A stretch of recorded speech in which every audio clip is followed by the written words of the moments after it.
Okay, hello everyone. I'm John, and today I'm going to introduce the effect of carbon dioxide-driven ocean acidification on the mud crab, Scylla serrata, first instars.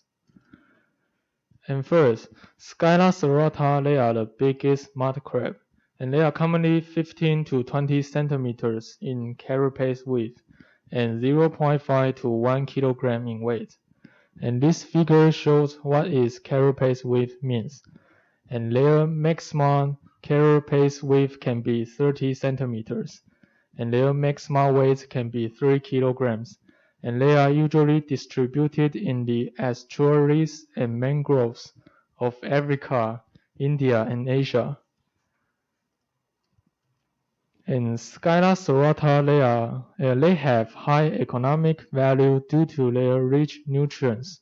And for example, like Vietnam, Philippines, or Indonesia, they have high production of Scylla serrata per year.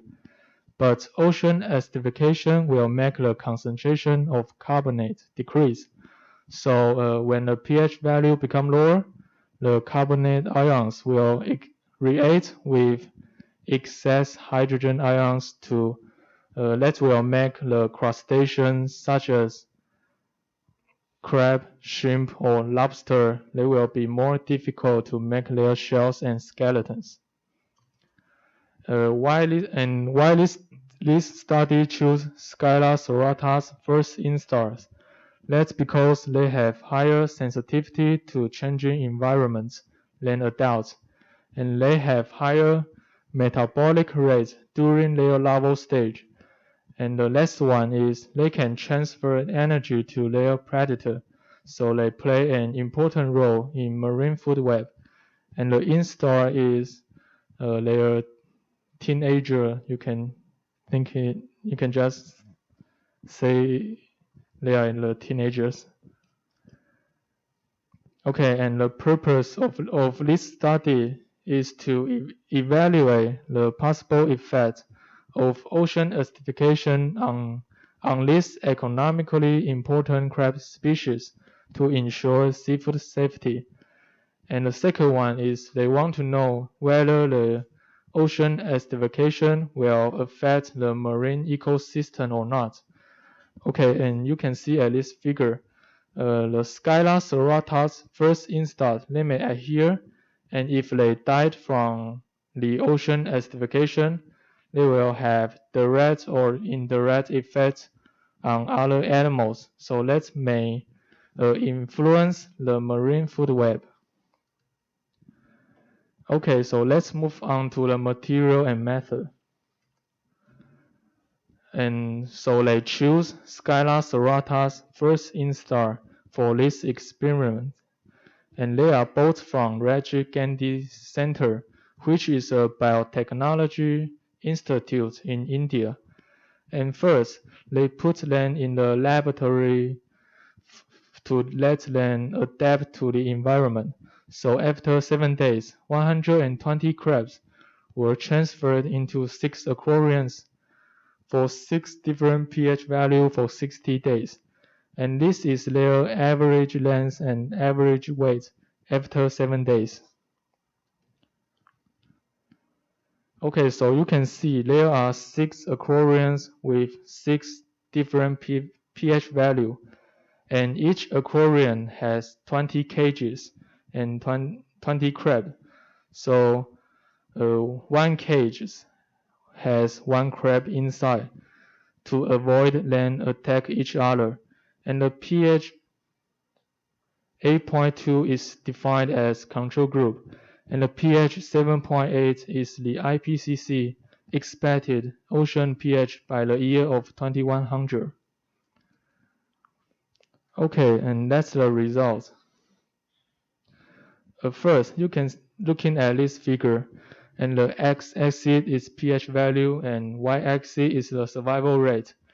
And you can see as the pH value become lower, the survival rate decrease. And maybe you will have a question is that what is this latest means? If you're looking at these two groups, they have same letter, so which means these two groups, they are insignificantly different. And if you looking at these two groups, they have different letters, so which means these two groups, they are significantly different.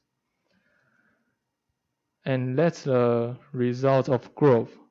And first, Lg is length gain, and Wg is weight gain, and Sgr is the specific growth rate. And this picture shows what is molting means. Okay, so now you can looking at this figure, and you can see the x-axis is pH value, and the unit of y-axis is depend on the color bar you are looking at. For example, if you look at the blue color bar, and this is length gain, so the unit of y-axis is centimeters. And now you can looking at the table on the right, and no matter length gain, weight gain, or specific growth rate, they are all decreased when the pH value become lower, and so do the molting. Okay, and this is biochemical constituents such as protein, carbohydrate, and amino acid. They are considered essential biochemical elements that play a critical role in an organism's physiological and biological process. And now you can look at this figure. The x-axis is pH value, and y-axis is the ratio compared to the control group. So you can see the pH 8.2 is defined as 1. And all biochemical constituents, they are decreased when the pH value become lower, so which means the ocean acidification will have negative impact on Scylla serrata's physiological and biological process. Okay, and this is chitin. And chitin is an important chain of amino sugar for crab. They can give support to crabs' skeleton and determine their shape and defense from their predator.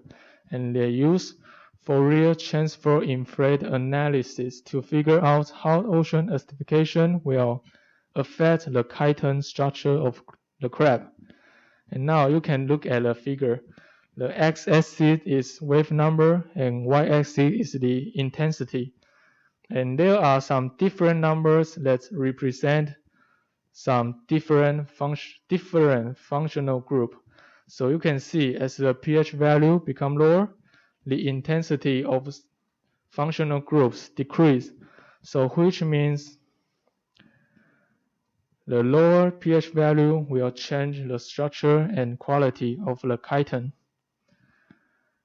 Okay, and this is mineral salt. And if Scylla serrata, they don't have enough mineral salts, and they will make them become weak and has weaker skeleton strength.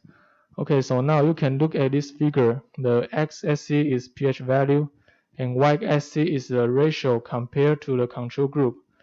So you can see no matter sodium or potassium or calcium, they are all decreased when the pH value become lower. And especially you can looking at the gray line, that is calcium. So the decrease in calcium can also cause poor calcification levels in the crabs, so which means they will be more difficult to make their shells in the lower pH environment. Okay, and this is the last one, ALP, the alkaline phosphatase. They are related to the crab's nutrient assimilation and digestion. Okay, so now you can look at the figure. The x-axis is pH value, and y-axis is the alkaline phosphatase activity. So you can see as the pH value become lower, the alkaline phosphatase activity decrease. So which means they will have poor nutrient assimilation and digestion in the lower pH environment. Okay, and that's the conclusion. First, you can see the crab in pH 7.6, 7.4, 7.2, and 7, they will decrease their survival rates by 7, 12, 25, and 30% compared to the control group. And the second one is the crab in pH 7, they will decrease 22% in molting compared to the control group. And the last one is the crab in pH 7.8, 7.6, 7.4, and 7.2 and 7. They will decrease 39, 47, 59, and 60 and 61% in calcium. And so you can get the ocean acidification that is indeed have negative impact on Scylla serrata's first instar. And this is my presentation, and thank you for listening. I think some slide you have two information in one page, and it seems to be crowded. And I think some picture their XY axis you can make it by yourself to prove the problem.